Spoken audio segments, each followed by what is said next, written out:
Hello दोस्तों, कैसे हो आप लोग। आई होप आप सभी लोग अच्छे होंगे। दोस्तों आज के इस वीडियो में हम डिस्कस करने जा रहे हैं बिजनेस इन्वायरमेंट और लीगल एस्पेक्ट को। यूनिट फर्स्ट है इसको हम लोग यूनिट फर्स्ट को पूरा डिस्कस करेंगे। A to Z जितने भी टॉपिक्स हैं यूनिट फर्स्ट के अंदर, उन सभी टॉपिक्स को हम लोग करने वाले हैं। ठीक है, सो अभी क्या है कि बिजनेस इन्वायरमेंट और लीगल एस्पेक्ट, ये थोड़ा सा सब्जेक्ट है, इसके बारे में थोड़ा सा देख लेते हैं। तो यहाँ पर बिजनेस इन्वायरमेंट एक अलग सब्जेक्ट है और लीगल एस्पेक्ट एक अलग सब्जेक्ट है, यानी कि इसके लीगल एस्पेक्ट में हम लॉ, कॉन्ट्रैक्ट्स, इन सभी चीज़ों को डिस्कस करेंगे और बिजनेस इन्वायरमेंट के अंदर हम कुछ बिजनेस से रिलेटेड एक्टिविटीज़ को डिस्कस करेंगे। सो ये दोनों मेनली अलग अलग सब्जेक्ट हैं जिसको हमको एक में मर्ज करके पढ़ना है, यानी कि कुल मिलाकर के आपका पेपर तो एक होगा बट यहाँ पर दो अलग अलग सब्जेक्ट का एक में कॉम्बिनेशन किया गया। बिजनेस इन्वायरमेंट के आपके 2 यूनिट हैं और लीगल एस्पेक्ट के आपके 3 यूनिट हैं लास्ट के, तो हम लोग उसको बाद में देखेंगे। आज हम बिजनेस इन्वायरमेंट का फर्स्ट यूनिट को करेंगे। तो सबसे पहला जो हमारा टॉपिक आता है यूनिट फर्स्ट के अंदर कि बिजनेस क्या होता है, यानी बिजनेस क्या होता है। तो बिजनेस का अगर सिंपल सा हम बताएं तो बिजनेस का क्या मतलब होता है, simply means to state of being busy, यानी कि अगर आप बिजी रहते हो किसी ना किसी काम में, किसी ना किसी टास्क में, तो इट मीन्स कि you are doing some sort of business है। और यहाँ पर देन आगे क्या है कि यानी कि अगर आप कोई भी तरीके का गुड्स या फिर सर्विसेज प्रोवाइड करते हो, कोई भी गुड्स या फिर कोई भी सर्विस प्रोवाइड करते हो, किस एम के साथ में, टू अर्न प्रॉफिट, किस एम के साथ में, कि प्रॉफिट अर्निंग के एम के साथ में, under the uncertain market condition. जैसे एक एग्जांपल लो, जैसे एक एग्जांपल में जैसे कि क्या बताया जा सकता है कि यहाँ पर जैसे मैं आपको वीडियोस प्रोवाइड कर रहा हूँ, तो ये क्या हो गया मेरा तो ये एक तरीके की क्या हो गई, सर्विस हो गई, है ना। वीडियोस को प्रोवाइड करना, आपको पढ़ाना, लेक्चर्स को डिलीवर करना, एक तरीके की क्या है, टीचिंग सर्विस हो गई। देन इसके बाद में ये क्या है कि इसका जो मेन एम क्या है दोस्तों, टू अर्न प्रॉफिट। ठीक है, सो ये क्या है कि बिजनेस की एक्टिविटी हो गई। अब इसके नेचर की बात करें तो इसमें क्या है कि गुड्स और सर्विसेज को प्रोवाइड किया जाता है, जब तक अनटिल और अनलेस जब तक आप गुड और सर्विसेज को प्रोवाइड नहीं करोगे तब तक उसका वो एक्टिविटी पूरी नहीं होगी। देन इसमें क्या होता है कि नो लिमिट ऑफ पार्टनर्स, एक बिजनेस के अंदर कोई भी पार्टनर्स की लिमिट नहीं होती, वो कैन बी 1 to 10,000। इसमें कितने भी पार्टनर्स हो सकते हैं, आपके कितने भी लोग हो सकते हैं, जिसमें से कितने भी आपके पार्टनर्स हो सकते हैं। किसी भी तरीके का अगर आप बिजनेस करो तो उसमें कितने भी आप पार्टनर्स बना लो, अनलिमिटेड पार्टनर्स होते हैं। सो इसका जो मेन एम होता है वही होता है कि टू अर्न प्रॉफिट, यानी कि एक तरीके की क्या है, बिजनेस इकोनॉमिक एक्टिविटी है। इसका जो मेन एम होता है टू अर्न प्रॉफिट, यानी प्रॉफिट को अर्न करना, पैसों को कमाना ही क्या होता है, इसका मेन उद्देश्य होता है। सो इसके बाद में अगर इसके हम फीचर्स की और कैरेक्टरिस्टिक्स की बात करें तो यहाँ पर सबसे पहले क्या है कि इसमें गुड्स और सर्विसेज का एक्सचेंज होता है और नंबर ऑफ ट्रांजेक्शन्स होते हैं। बार बार प्रोडक्ट आ रहा है कोई, उसको आप उसको डिलीवर कर रहे हो, फिर आप कुछ रॉ मटेरियल मंगा रहे हो, फिर उसको डिलीवर कर रहे हो, तो ये क्या है, number of transactions, bar bar transactions को होते रहते हैं। देन प्रॉफिट इसका मेन ऑब्जेक्टिव होता है। और साथ में क्या है कि business skill for economic success, यानी कि आपको बिजनेस स्किल्स आनी चाहिए इकोनॉमिक सक्सेस के लिए, अगर आप प्रॉफिट अर्न करना चाहते हो। और साथ में अगर आप बिजनेस करो तो उसमें कहीं ना कहीं कोई ना कोई रिस्क और अनसर्टेनिटी जरूर होगी। देन बिजनेस आप करें तो उसमें 2 लोगों का होना आवश्यक है, बायर और सेलर। जब तक बायर और सेलर 2 लोग नहीं होंगे तब तक का बिजनेस की एक्टिविटी को आप परफॉर्म नहीं कर सकते। देन यहाँ पर क्या है कि कनेक्टेड विद प्रोडक्शन, अगर आपको सर्विसेज प्रोवाइड कर रहे हो, अगर आप गुड्स को प्रोवाइड करो तो आपको प्रोडक्शन के साथ में कनेक्ट होना ही पड़ेगा। प्रोडक्शन का मतलब कि जैसे कि अगर सपोज कि मैं यहाँ पर आपको लेक्चर्स डिलीवर कर रहा हूँ, तो यहाँ पर क्या है कि मैं भी एक प्रोडक्शन में कनेक्टेड हूँ, कहीं ना कहीं प्रोडक्शन की एक्टिविटी में कनेक्टेड हूँ। यही क्या है कि वीडियोस का प्रोडक्शन, कितने वीडियोस बनाता हूँ, कितना वीडियोस को पोस्ट करता हूँ, ये क्या हो गया कि कनेक्टेड विद द प्रोडक्शन, यानी प्रोडक्शन के साथ कनेक्टेड होना। Then marketing and distribution of good, यानी मार्केटिंग करना और गुड्स की जो भी आपने बना रहा है उसकी मार्केटिंग करो और साथ में उसको डिस्ट्रीब्यूट करो। देन इसके बाद में क्या है कि deals in goods and services, consumer goods और प्रोड्यूसर गुड्स। लाइक इसमें क्या हो रहा है कि गुड्स और सर्विसेज को प्रोवाइड किया जा रहा है, किसको, कंज्यूमर एक अलग होता है और प्रोड्यूसर अलग होता है। प्रोड्यूसर क्या कर सकता है कि उसको बेचने के पर्पज से खरीद के ले जा सकता है। जैसे कि अगर आप पर्सनल अपने यूज़ के लिए खरीद रहे हो, जैसे एक इसका छोटा सा एग्जांपल देखो कि जैसे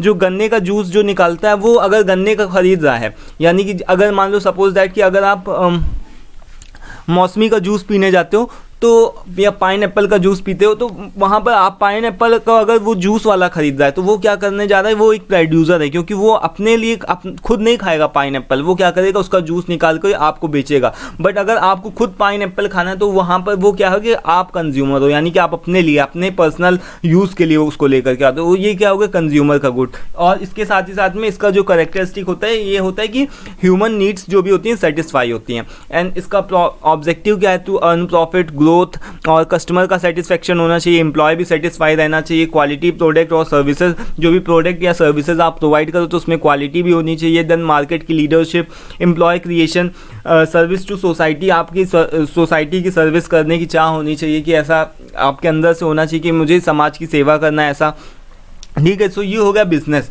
अब आते हैं हमारे दूसरे टॉपिक के ऊपर जिसका नाम है दोस्तों बिजनेस इन्वायरमेंट। अभी तक हम लोगों ने क्या पढ़ा, बिजनेस को देखा, बिजनेस क्या होता है। अब बिजनेस इन्वायरमेंट क्या होता है, तो जब भी आप कभी भी बिजनेस में काम करते हो, जब भी आप कभी भी कोई बिजनेस करते हो तो उसमें दो तरीके के फैक्टर्स काम करते हैं, एक होता है internal and second one is that external. तो यानी कि जो भी हमारे पास में इन्वायरमेंट का क्या मतलब होता है, इट सिंपली मीन्स कि जो भी हमारे आसपास है, everything that is around us. Environment का क्या मतलब होता है, इन्वायरमेंट का वही मतलब होता है कि जो कुछ भी हमारे आसपास है, जो कुछ भी हम इसको देख रहे हैं, जिसको भी हम महसूस कर रहे हैं। So it is the surroundings और conditions in which a person, animals और प्लांट जो भी होता है लिव करता है और ऑपरेट करता है, वो अपने जीवन यापन को चलाता है। मान लो कि मैं हूँ, इंसान हूँ, तो यहाँ पर क्या है कि मैं एक लिविंग बीइंग हूँ ना, तो यहाँ पर मेरे आसपास में जितनी भी सारी चीज़ें होंगी, जिस भी तरीके की सराउंडिंग्स होगी, जिस भी तरीके का एटमॉस्फियर होगा, इन्वायरमेंट होगा, वही मेरा क्या है, इन्वायरमेंट है। देन इसका जो बिजनेस इन्वायरमेंट का सिंपलेस्ट डिफिनेशन होती है वो ये होती है कि the sum total of internal and external factors, ठीक है। सो अगर इंटरनल और एक्सटर्नल फैक्टर्स को जोड़ दिया जाए, अगर इंटरनल और एक्सटर्नल फैक्टर्स को मर्ज कर दिया जाए तो वही क्या होगा, आपका बिजनेस इन्वायरमेंट को बन जाएगा। यानी कि इंटरनल फैक्टर्स क्या हो सकते हैं, जैसे कंपनी के अंदर, कोई भी इंडस्ट्री के अंदर कौन कौन से उसके इंटरनल फैक्टर्स हो सकते हैं, man, machine, material, method, measurement हो गया, उसका कंपनी का मिशन क्या है, ऑर्गेनाइजेशन का स्ट्रक्चर क्या है, उसका ऑब्जेक्टिव क्या है। तो ये सभी चीज़ें, ब्रांड की इमेज, ब्रांड की इक्विटी, ये सारी चीज़ें अंदर के पार्ट हो गए। तो इंटरनल ये सारी चीज़ें हो गई। और एक्सटर्नल फैक्टर्स की अगर हम बात करें तो एक्सटर्नल फैक्टर्स में क्या क्या होता है, बाहर के लोग आते हैं। बाहर के लोग में जैसे कि कंपटीटर्स हो गए, है ना, उस कंपनी या ऑर्गेनाइजेशन के कंपटीटर्स हो गए, सप्लायर्स हो गए, डिस्ट्रीब्यूटर्स हो गए, कस्टमर्स हो गए, मार्केट में क्या ट्रेंड चल रहा है, ये सभी चीज़ें एक्सटर्नल चीज़ें जो होती हैं मार्केट को प्रभावित करती हैं, यानी बिजनेस को आपके प्रभावित करती हैं, अफेक्ट करती हैं। सो बिजनेस इन्वायरमेंट क्या है, एक तरीके की ऐसी एक्टिविटी है जिसमें इंटरनल और एक्सटर्नल दोनों ही फैक्टर्स क्या होते हैं, इंक्लूड होते हैं, सम टोटल होता है उनका।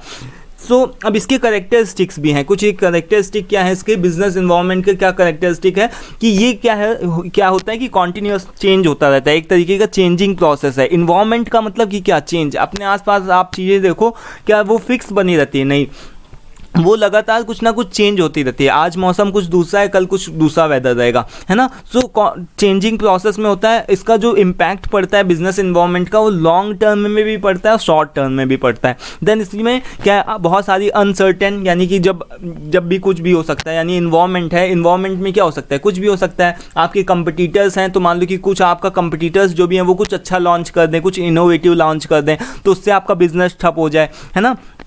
ये सभी चीज़ें, बहुत सारी चीज़ें अनसर्टेनिटी रहती कि कब क्या हो जाए आपको पता नहीं चलता, गवर्नमेंट क्या कब रूल निकाल दे वो आपको नहीं पता रहता।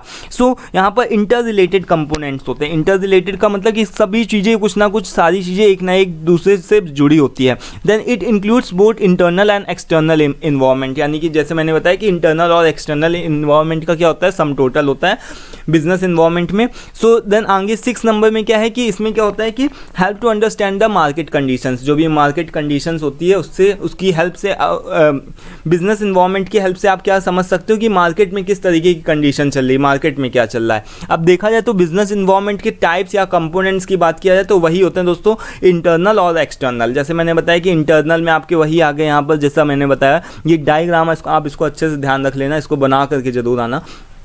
बिजनेस में देखो, बिजनेस में दो मेनली कंपोनेंट्स होते हैं इसके, या फिर दो टाइप्स होते हैं। एक होता है इंटरनल और दूसरा होता है एक्सटर्नल। इंटरनल के अंदर वही सारी चीज़ें जो भी आपके man, machine, material, method, man power, ये सभी चीज़ें लोग आ गए, ये सभी चीज़ें आ गई है ना। एंड देन एक्सटर्नल को अगेन हम दो पार्ट्स में डिवाइड करते हैं, माइक्रो और माइक्रो। तो माइक्रो जहाँ पर आई लगा होता है वहाँ पर क्या होता है दोस्तों, इसका मतलब छोटी चीज़ें, और मैक्रो का क्या मतलब होता है, ऐसी चीज़ें यानी जो बड़ी हों। एक मिनट इसको रुकिएगा, यहाँ पर से ये एम्प्लॉय नहीं है,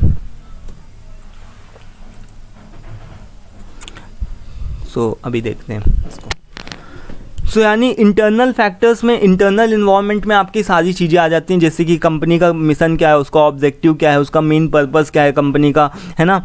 और इंटरनल पावर, उसका इंटरनल रिलेशनशिप क्या है, कंपनी की इमेज क्या है, ब्रांड इक्विटी, उसकी रेपुटेशन, फिजिकल एसेट्स कितने हैं, है ना, R&D कौन कौन से डिपार्टमेंट्स है, ये सारी चीज़ जो भी चीज़ें होती हैं वो इंटरनल फैक्टर्स में यानी इंटरनल इन्वायरमेंट में इंक्लूड होती है। बट एक्सटर्नल इन्वायरमेंट में क्या होता है, बाहर की चीज़ें इंक्लूड होती हैं, बट दो पार्ट्स में। माइक्रो का मतलब होता है छोटे लेवल पे क्या क्या हो सकते हैं, जो भी आपके कस्टमर हो गए, सप्लायर्स हो गए, कंपटीटर्स हो गए, पब्लिक हो गया, है ना, ये सभी चीज़ें छोटे लेवल पे होते हैं। ये माइक्रो एक्सटर्नल इन्वायरमेंट में इंक्लूड होते हैं। वहीं और मैक्रो का क्या मतलब होता है, बड़ी जो बाहरी चीज़ें होती हैं, जैसे कि कंपनी, जैसे कि गवर्नमेंट कोई भी नई पॉलिसी निकाल दे, है ना, तो गवर्नमेंट की पॉलिसीज़ हो गई, है ना, गवर्नमेंट टैक्स के पॉलिसी निकाल दे, और या फिर सोशल या फिर कल्चरल फैक्टर्स हो गए, ये सभी चीज़ें, ग्लोबल फैक्टर्स हो गए, कोई नया टेक्नोलॉजी आ गई, तो ये सभी चीज़ें क्या होती हैं, बाहर की तो होती हैं, बट इनका इम्पैक्ट जो होता है ज़्यादा पड़ता है, ज़्यादा बिजनेस पे पड़ता है, तो इस वजह से इनको माइक्रो बोला गया है, ठीक है, माइक्रो एक्सटर्नल इन्वायरमेंट बोला गया। तो आई होप कि ये डायग्राम आपको अच्छे से समझ में आ गया होगा। इसका स्क्रीनशॉट ले सकते हो तो ले लो, और अगर नहीं तो आप चाहो तो आप पीपीटी या PDF व्हाट्सअप से आप ले सकते हो, ठीक है, व्हाट्सअप करोगे मैं आप लोगों को दे दूंगा। यहाँ पर से देखो एक बार, इसको मैं दिखा देता हूँ, वेट अ मिनट। इसका आप स्क्रीनशॉट चाहो तो इसका एक आप ले सकते हो, है ना, कि किस तरीके से ये, क्योंकि काफ़ी इंपॉर्टेंट क्वेश्चन है, बार बार पूछा भी जाता है। तो ये हो गया। देन शॉर्ट एनालिसिस का मतलब आप जानते ही हो कि strength, weaknesses, opportunities and threats. अगर आप मैनेजमेंट के स्टूडेंट हो तो शॉर्ट एनालिसिस को ज़रूर आपको जानना चाहिए, और इसके ऊपर वर्क भी करना चाहिए। अपना भी आप शॉर्ट एनालिसिस करो कि आपकी क्या स्ट्रेंथ, क्या वीकनेसेस, अपॉर्चुनिटीज़ आपके लिए क्या है, थ्रेट्स क्या हैं, तो ये सभी चीज़ें आप अपने ऊपर भी अप्लाई करके देख सकते हो। शॉर्ट एनालिसिस का क्या मतलब होता है, सिंपली क्या मतलब होता है, मैंने इसके ऊपर एक अलग से भी सेपरेट वीडियोज़, हर एक टॉपिक के ऊपर अलग से सेपरेट वीडियोज़ बनाया हो, तो आप चाहो तो चेक कर सकते हो जा करके। तो शॉर्ट एनालिसिस की हेल्प से आप क्या कर सकते हो कि करंट और फ्यूचर पोटेंशियल को जान सकते हो। करंट यानी कि कंपनी में करंट क्या चल रहा है और फ्यूचर में क्या कंपनी चाहती है, और इंटरनल और एक्सटर्नल फैक्टर्स को समझ सकते हो। यानी कि शॉर्ट एनालिसिस से आप क्या कर सकते हो कि अपने बारे में ओवरऑल, अपनी प्रोग्रेस, अपनी ग्रोथ के बारे में, कहाँ आपको इंप्रूवमेंट करना है, कहाँ क्या करना है, इन सभी चीज़ों के बारे में आप अपने बारे में पता लगा सकते हो। तो इसी तरीके से अगर हम बिजनेस के टर्म में यूज़ करते हो तो आप अपने बिजनेस के बारे में पता लगा सकते हो, उसकी अवेयरनेस ले सकते हो कि आपकी बिजनेस में क्या चल रहा है, कहाँ पर ग्रोथ चाहिए आपको, कहाँ पर कौन सा डिसीजन लेना चाहिए। इन सभी चीज़ों का शॉर्ट एनालिसिस के थ्रू हम क्या करते हैं, शॉर्ट एनालिसिस करके हम उसको एनालाइज करते हैं कि कहाँ हमको ग्रोथ चाहिए, कहाँ इंप्रूवमेंट की ज़रूरत है, कहाँ हमको किस चीज़ के ऊपर वर्क करने की ज़रूरत हो। तो यानी कि ये जो पार्ट है, ये शॉर्ट एनालिसिस एक प्लानिंग प्रोसेस का पार्ट होता है। इसमें हमको कोई भी चीज़ प्लान करने से पहले, कोई भी चीज़ एकदम से सडनली करने से पहले हमको शॉर्ट एनालिसिस कर लेना चाहिए, देख लेना चाहिए कि क्या क्या चीज़ें एक्चुअल में होने जा रही हैं। तो short analysis it looks at your strength, weaknesses, opportunities and sets at your business faces. यानी कि बिजनेस की तरफ से ये देखा जाता है कि आपके स्ट्रेंथ, वीकनेसेस कंपनी के अंदर और क्या क्या हैं, उसके सेट्स और अपॉर्चुनिटीज़ क्या हैं। देखा जाए तो स्ट्रेंथ की अगर बात करा जाए तो स्ट्रेंथ का क्या मतलब होता है, स्ट्रेंथ का मतलब कि कैपेबिलिटी, यानी कि ऑर्गेनाइजेशन की कैपेबिलिटीज़ क्या हैं। जैसे कि अगर मान लो कि कोई भी कंपनी है तो उसके पास में अबेंडेंट फाइनेंशियल, अच्छे खासे फाइनेंशियल रिसोर्सेज हों, उसका एक अच्छा नाम हो, उसकी एक अच्छी रेपुटेशन हो, है ना, ये सभी स्ट्रेंथ हो गए। और लो कॉस्ट में वो प्रोडक्ट को प्रोवाइड कर रहा हो, गुड डिस्ट्रीब्यूशन स्किल्स हो, अच्छे एम्प्लॉयज़ हो, तो ये सारी चीज़ें क्या है, कंपनी की स्ट्रेंथ में इंक्लूड होती हैं। वहीं अगर वीकनेसेस की बात करें तो वीकनेसेस में क्या क्या इंक्लूड होता है, बहुत सारी ऐसी चीज़ें जो कि जो भी आपके मतलब कि वीकनेसेस में आपके ऐसे फैक्टर्स इंक्लूड होते हैं जो कि स्टैंडर्ड्स से आपके मैच नहीं करते, यानी कि कुछ ना कुछ आपकी कमी, जहाँ पर भी आपको दिक्कत होती है, जहाँ पर भी आपको लगता है कि आपको इम्प्रूवमेंट करने की ज़रूरत है। तो वीकनेसेस का मतलब ये नहीं कि वीकनेसेस को कंट्रोल नहीं किया जा सकता, उसको कंट्रोल किया भी जा सकता है और साथ में उसको मिनिमाइज़ या फिर एलिमिनेट भी किया जा सकता है।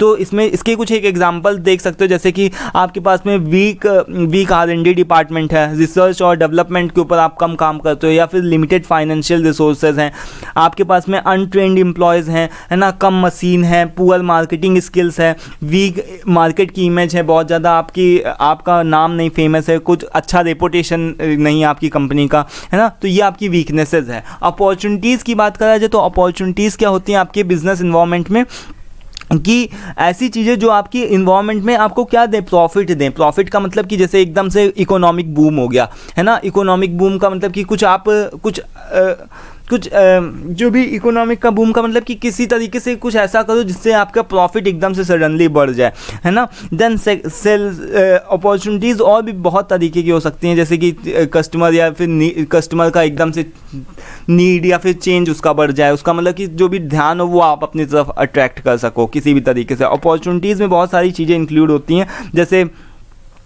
जैसे कि जो भी सैनिटाइजर्स बनाते थे, जो भी मास्क बनाते थे, उनका कोविड के समय में अपॉर्चुनिटीज़ एकदम से बढ़ गई थी, है ना, क्योंकि उनकी डिमांड एकदम से बढ़ी थी, ऑक्सीजन सिलेंडर्स की डिमांड बढ़ी थी। तो ये सभी चीज़ें क्या, जो भी हॉस्पिटल्स होते हैं उन सभी के लिए अपॉर्चुनिटीज़ बढ़ गई थी। और भी ऑनलाइन जो भी काम करते हैं उन सभी लोगों के लिए, ऑनलाइन काम करने वालों के लिए भी अपॉर्चुनिटीज़ बढ़ गई थी। नाउ अब हम इसके सेट्स की बात करते हैं। तो सेट्स का क्या मतलब होता है कि सेट्स का मतलब कि ऐसी चीज़ें जो कि कंपनी को ट्रेवल में डाल दे। तो ट्रेवल में डाल दे, यानी कि इसका क्या मतलब हो कि कंपटीटर्स कुछ नया इनोवेटिव कर दें, कुछ कंपटीटर्स नया लेकर के आ जाएं, है ना। सेट ऑफ न्यू एंटर्न्स, जो भी नए लोग हैं वो कुछ नया लेकर के आ जाएं, कोई सब्स्टिट्यूट प्रोडक्ट से आपको डर हो किसी भी तरीके का, है ना, या फिर इकोनॉमिक के डाउन टर्न होने का आपको डर हो। तो ये सभी चीज़ें सेट्स में इंक्लूड होती है। तो उसको आप ध्यान रखिएगा अच्छी तरीके से, शॉर्ट एनालिसिस को। आई होप कि आपको क्लियर हो गया होगा। नाउ अब हमारा नेक्स्ट टॉपिक है, दैट इज़ की ऑर्गेनाइजेशनल स्ट्रक्चर। ऑर्गेनाइजेशन स्ट्रक्चर से आप क्या समझते हो, इसको भी देख लेते हैं। तो ऑर्गेनाइजेशन स्ट्रक्चर का क्या मतलब होता है? स्ट्रक्चर का मतलब एक तरीके का आप प्रॉपर अरेंजमेंट करके रखो। स्ट्रक्चर का मतलब कि एक प्रॉपर अरेंजमेंट होना चाहिए। तो यहाँ पर organisation structure defines how job titles, roles और responsibilities assigned within a company, यानी कि एक कंपनी के अंदर किस तरीके से कौन कौन सी जॉब रिस्पॉन्सिबिलिटी कौन से पर्सन को दी जाती है, किस तरीके से वो टास्क परफॉर्म करता है, ये सभी चीज़ें इंक्लूड होती हैं, है ना। तो ये होता है ऑर्गेनाइजेशन स्ट्रक्चर। देन इसका ये it helps to determine who reports to whom, कौन किसको रिपोर्ट करेगा, है ना, कौन डिसीजन को मेक करेगा किस चीज़ के बारे में, ये सभी चीज़ें इंक्लूड होती हैं। जैसे टाइप अगर इसके बात आया जाए तो इसमें देखो हाईरार्किकल का मतलब कि नीचे से देखा जाए तो हाईरार्किकल का क्या मतलब हुआ, जैसे दिखाता हूँ, एक मिनट। जैसे कि यहाँ पर से क्या हुआ कि जो भी पावर है, पावर का सप्लाई क्या हो रहा है, नीचे की तरफ हो रहा है। कोई मान लो CEO है या फिर कोई कंपनी का मालिक है, तो वो अपनी पावर क्या कर रहा है, डिस्ट्रीब्यूट कर रहा है। HR डिपार्टमेंट अलग बना दिया, फाइनेंस डिपार्टमेंट अलग बना दिया। HR वाले क्या करेंगे, हायरिंग और रिक्रूटिंग देखेंगे, और उनका जो भी ह्यूमन रिसोर्स है उनको देखना, उनको मैनेज करने का काम देखेंगे। प्रोडक्शन डिपार्टमेंट वाले प्रोडक्शन को मैनेज करेंगे। इस तरीके से हाईरार्किकल। और देन फंक्शनल का मतलब कि फंक्शन के हिसाब से उसको अलग अलग डिवाइड कर दिया, यानी मेंटेनेंस डिपार्टमेंट अलग बना दिया, क्वालिटी डिपार्टमेंट अलग बना दिया, प्रोडक्शन डिपार्टमेंट अलग बना दिया। तो इससे क्या है, फंक्शन का स्ट्रक्चर देखा जा रहा है। देन हॉरिजॉन्टल का क्या मतलब होता है, हॉरिजॉन्टल इस तरीके से, यानी फ्लैट चले, यानी फ्लैट से इस तरीके से।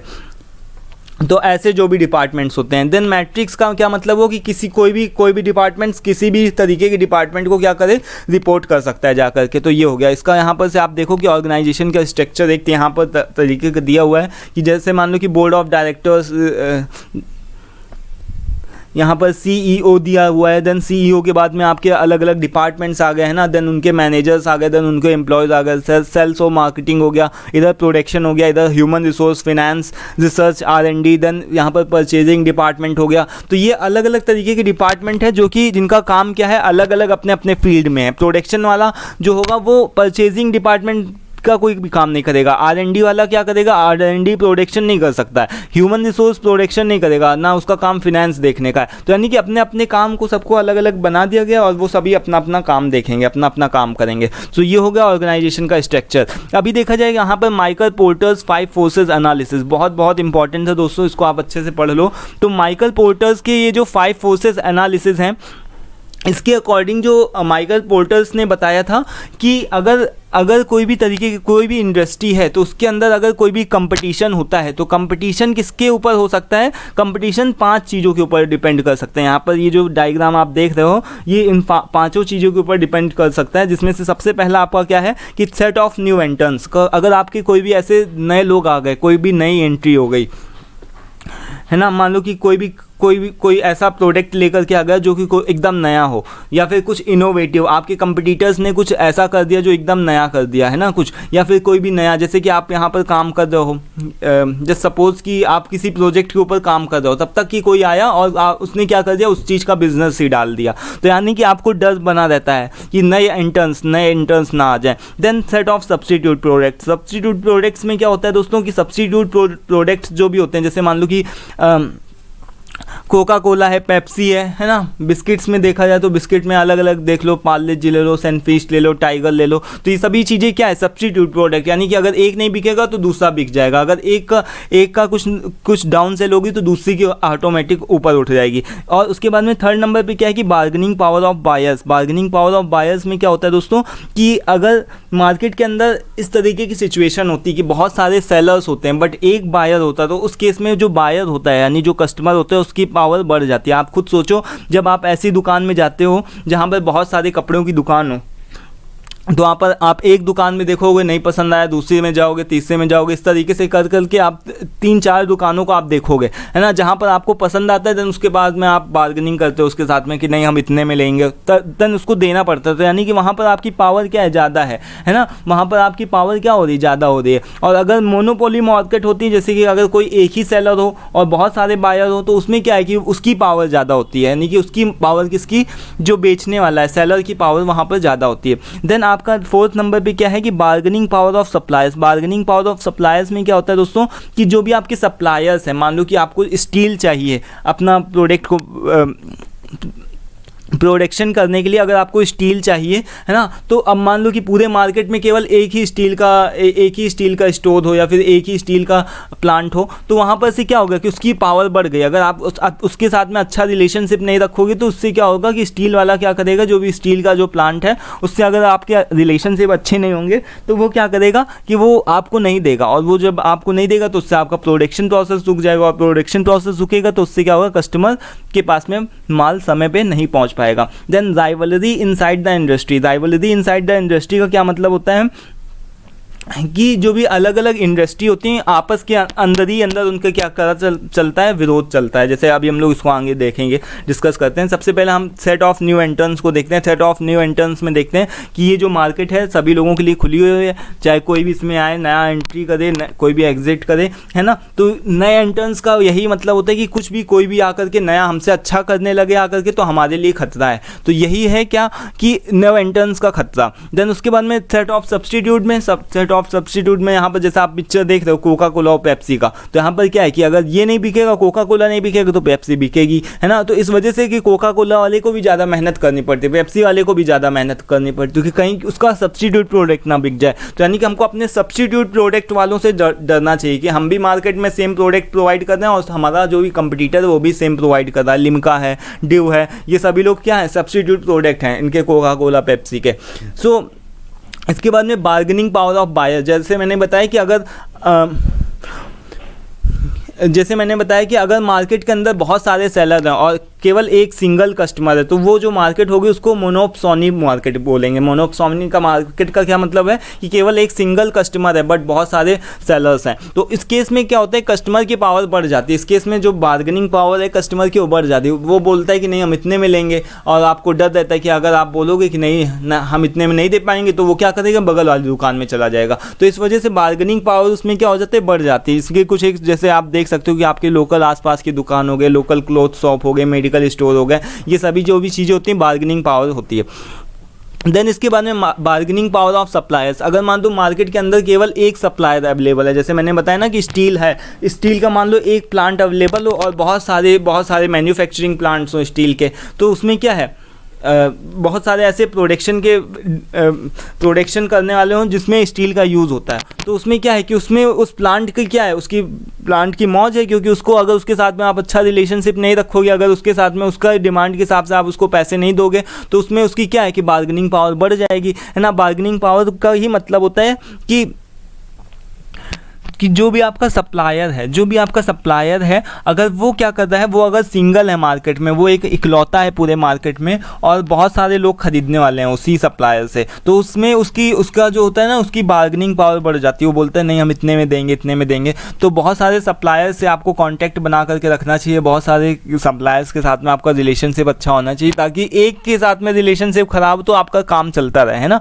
तो ये बात हो गई। देन इसके बाद में राइवलरी इनसाइड द इंडस्ट्री। यहाँ पर ये पिक्चर देख रहे हो कि ये क्या है, इंडस्ट्री की एक पिक्चर है। जैसे ही देखो दो वर्ड्स होते हैं, फर्म और इंडस्ट्री। फर्म में क्या होता है, यहाँ पर बताया गया कि फर्म जैसे कि ओनली वन बिजनेस ऑर्गेनाइजेशन में जैसे कि अगर एक शूज़ के ब्रांड की बात किया जाए तो केवल एक चीज़ की बात हो रही है ना। तो यहाँ पर क्या होगी कि ओनली वन बिजनेस ऑर्गेनाइजेशन, केवल शूज़ के ब्रांड की बात हो रही है। इंडस्ट्री में अगर बात किया जाए तो इंडस्ट्री में क्या होता है, ग्रुप ऑफ फर्म्स, यानी कि इसी का फर्म का ग्रुप। जैसे कि अगर मान लो कि एक शूज़ कोई एक शूज़ का ब्रांड ले लो, जैसे निक शूज़ है, तो वो क्या है नाइकी के जो शूज़ हो गए, यानी कि नाइकी के आप देखते हो एडिडास के, नाइकी के, है ना। तो वहाँ पर क्या हो रहा है कि नाइकी जो है उसका केवल उसका एक फर्म है, बट अगर हम 2 4 6 अलग अलग तरीके की शूज़ की कंपनियों को मिला दें, अलग अलग फर्म को मिला दें, जैसे एक नाइकी हो गया, एक एडिडास हो गया, एक रिबॉक हो गया, इन सभी लोगों को एक साथ अगर मिला दे तो वो क्या हो गया, हमारी पूरी शूज़ की इंडस्ट्री हो गई, ठीक है। सो इंडस्ट्री का क्या मतलब होता है कि इंडस्ट्री के अंदर अलग अलग कंपनियाँ होती हैं, यानी कि अलग अलग फर्म्स होती हैं, तो इनके बीच में ही डिफरेंस होता है। जैसे कि हमने बताया ना कि कोका कोला, पेप्सी, लिम्का और ड्यू और हम सब, इन सभी स्प्राइट, ये सभी चीज़ें क्या हो गई, केवल एक, इन सभी ये जो भी सारी चीज़ें एक इंडस्ट्री की बात होती है, उसके अंदर क्या हो रहा है, पूरी एक इंडस्ट्री की बात हो रही है। तो उसके अंदर ही देखो खींचातानी चल रही है, यानी कि यहाँ पर क्या है कि ड्यू वाले अपनी तरफ अपना ज़्यादा प्रॉफिट कमाना चाहते हैं और जो भी स्प्राइट वाले हैं वो अपना प्रॉफिट कमाना चाहते हैं। इस तरीके से यानी कि दोनों लोग खुद ही, उनके बीच में खुद ही वो चलता रहता है, एक तरीके से कंपटीशन, है ना। तो कंपटीशन कहीं से भी आ सकता है, अगर आपके कंपटीटर ने कुछ भी नया कर दिया, इनोवेटिव कर दिया, तो वो आगे बढ़ जाएगा, और लो कॉस्ट में अगर देने लगा तो बस वो आगे बढ़ जाएगा और आप पीछे रह जाओगे। तो इसके बहुत सारे फैक्टर्स हो सकते हैं, जैसे कि अगर उसका एडवर्टाइजिंग अच्छा हो, ठीक है, अगर वो एडवर्टाइजिंग उसका अच्छा हो बहुत ज़्यादा, ड्यू का अगर एडवर्टाइजिंग अच्छा हो तो ड्यू ज़्यादा मार्केट में बिकेगी। देन यहाँ पर देखो कंपटीशन बिटवीन ऑनलाइन और ऑफलाइन कंपनीज। अगर कोई भी मान लो कि आपकी जो भी कंपटीटर कंपनी अगर वो ऑनलाइन प्लेटफॉर्म में भी आ गई है तो वो ज़्यादा उसकी ज़्यादा सेल होगी, ऑनलाइन भी होगी, ऑफलाइन भी होगी। और अगर केवल आप ऑफलाइन ही सेल कर रहे हो तो वहाँ पर केवल आपकी ऑफलाइन सेल होगी। तो यानी कि टेक्नोलॉजी और चेंज के हिसाब से आपको भी चेंज करना पड़ेगा अपने बिजनेस को। यही बात यहाँ पर राइवलरी इनसाइड द इंडस्ट्री, यही चीज़ बताई गई है। सो ये हो गया दोस्तों। अब हमारा यहाँ पर से नेक्स्ट टॉपिक स्टार्ट होता है, दैट इज़ कम्पिटिटिव एडवांटेज। यहाँ पर देखो जनरेटिव स्ट्रेटजी यहाँ पर बताया गया है, जैसे यहाँ पर देखा गया कि कम्पिटिटिव एडवांटेज बहुत इंपॉर्टेंट है ये भी क्वेश्चन, ठीक है, इसको भी अच्छे से पढ़ लो। तो यहाँ पर जो कम्पिटिटिव एडवांटेज, इसके ऊपर मैंने हालांकि एक अलग से वीडियो बना करके रखा हुआ है, बट यहाँ पर मैं एक बार फिर से बता देता हूँ कि ये जो स्ट्रैटेजी होती है कम्पिटिटिव एडवांटेज, ये भी माइकल पोर्टर्स के द्वारा एक स्ट्रैटेजी है जो कि दी गई थी। तो ये क्या है कि कम्पिटिटिव स्ट्रैटेजी है जिसके अंदर क्या अलग अलग पॉलिसी और प्रोसीजर्स का यूज़ किया जाता है, जिससे कि जो भी एडवांटेज होती है आपकी ऑर्गेनाइजेशन की रेपुटेशन भी बढ़ती है और आपकी ग्रोथ होती है कंपनी में। इस तरीके की ये टेक्निक है, एक तरीके से ऐसी स्ट्रेटजी का यूज़ किया गया है। इसके अंदर क्या किया, किसके ऊपर बात होती है, मेनली दो चीज़ों के ऊपर बात होती है। एक बात होती है लो कॉस्ट के ऊपर कि आप अपनी किस तरीके से कॉस्ट को कम करोगे, क्योंकि अगर आपकी कॉस्ट कम होगी तो ज़्यादा से ज़्यादा लोग खरीदेंगे आपका प्रोडक्ट। और दूसरी बात होती है कि आप अपने प्रोडक्ट को किस तरीके से डिफ्रेंशिएट करोगे, यानी उसमें क्या यूनिकनेस डालोगे जिससे कि आपके जो भी प्रोडक्ट हैं वो बिकेंगे। जैसे एप्पल के फ़ोन की कोई भी कंपटीटर नहीं है ना, उसका क्या है कि उसका एकदम यूनिक अलग ही प्रोडक्ट है। तो क्या है कि वो यूनिकनेस दे रहा है, वो डिफ्रेंशिएट करता है अपने प्रोडक्ट्स को। और अगर लो कॉस्ट की बात करी जाए तो लो कॉस्ट में देखो एमआई क्या है, कि एमआई चीप एंड बेस्ट का एक बेस्ट एग्जांपल है। यानी कि एमआई फ़ोन्स जो होते हैं वो उसमें देखो कितने अच्छे फीचर्स भी होते हैं, सारी चीज़ें होती है, कम पैसों में वो अच्छे से अच्छे फीचर्स को प्रोवाइड करते हैं। यानी कि अगर आपके जेब में 15-20 हज़ार रुपये, तब पर भी आप जा सकते हो एमआई फ़ोन की तरफ, एक अच्छा एमआई फ़ोन आपको मिल जाएगा। देन अगर आपको कुछ डिफ्रेंशिएट, कुछ यूनिकनेस चाहिए तो आप उसके लिए कुछ अलग जाओ, एप्पल के फ़ोन्स की तरफ जाओ, आईफोन वगैरह को देखो। तो ये चीज़ बात बताई गई, यहाँ पर 4 चीज़ें बताई गई हैं। इसके अंदर कॉस्ट की पहले बात करी गई, कॉस्ट लीडरशिप, कॉस्ट के ऊपर फोकस किया जाता है, differentiation leadership and differentiation product, है ना। तो 2 चीज़ों के ऊपर मेनली बात करी गई है, एक है कॉस्ट और दूसरा है आपका डिफरेंशिएशन। यानी कि आप अपने प्रोडक्ट को किस तरीके से यूनिक दिखाओगे, और दूसरा है कि आप अपने प्रोडक्ट की कॉस्ट या तो कम करके मार्केट में ज़्यादा सेल कर सकते हो, या फिर उसमें कुछ ना कुछ यूनिकनेस ऐड करके ज़्यादा से ज़्यादा सेल कर सकते हो। देखो आईफोन जो होते हैं वो क्या है कि उनकी कॉस्ट नहीं कम होती है, वो कॉस्ट में तो और भी ज़्यादा हाई होते हैं, लेकिन अपने किस वजह से ज़्यादा बिकते हैं, वो अपने डिफरेंशिएशन की वजह से, क्योंकि वो कुछ ना कुछ यूनिकनेस प्रोवाइड करते हैं, इस वजह से ज़्यादा बिकते हैं। इसी वजह से इसी तरीके से यहाँ पर से देखो, जैसे एमआई के फ़ोन होते हैं वो अपनी कॉस्ट की, क्योंकि कम कॉस्ट में वो ज़्यादा से अच्छे से फीचर्स प्रोवाइड करते हैं, इस वजह से वो ज़्यादा बिकते हैं। तो ये चीज़ बात बताई गई है।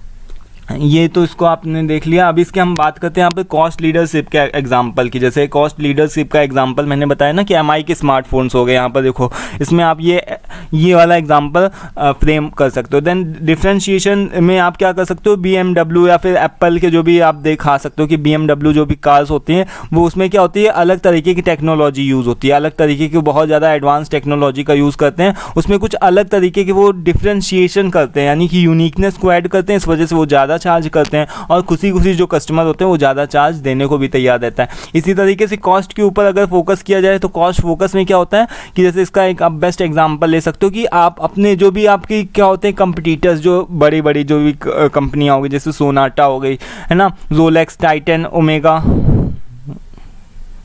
ये इस तरीके के कुछ एक वॉचेज़ हैं, वॉचेज़ के यहाँ पर कंपनियों के नाम दिए गए हैं। तो इसमें क्या है कि देखो सोनाटा की जो वॉचेज़ हैं वो क्या करती हैं, थोड़ा सा कॉस्ट को कम कर देती हैं। थोड़ा सा कम करने से क्या होता है कि वो थोड़े से रोलेक्स, टाइटन, इन सभी वॉचेस से क्या है कि उनकी सोनाटा की वॉचेस की क्या होती है, ज़्यादा सेल होती है ना। तो ये बात यहाँ पर बताएगी कि सोनाटा किसके ऊपर फोकस करती है, मेनली वो यूनिकनेस भी प्रोवाइड करती है और उस तरीके की कॉस्ट को भी कम करने की कोशिश करती है। देन डिफरेंशिएशन के ऊपर अगर फोकस किया जाए तो देखो जो भी टाइटन की वॉचेज़ होती है, टाइटन की वॉचेज़ में क्या होता है, एक तरीके का प्रीमियम ज्वेल लगा होता है, यानी कि ज्वेलरी कुछ हल्का सा कि कुछ जो भी डायमंड वगैरह होता है, अगर उनकी घड़ियों को देखो तो उसमें कहीं ना कहीं वो लोग कुछ डायमंड, कुछ गोल्ड, इस तरीके से वो लोग उसका फ्रेम करके देते हैं, फ्रेमिंग करके देते हैं। तो इसमें क्या है, टाइटन की वॉचेस अपने इस वजह से डिफरेंशिएशन की वजह से ज़्यादा पॉपुलर है, ज़्यादा फेमस है और लोग उनको ज़्यादातर खरीदते हैं। ठीक है, तो ये था दोस्तों,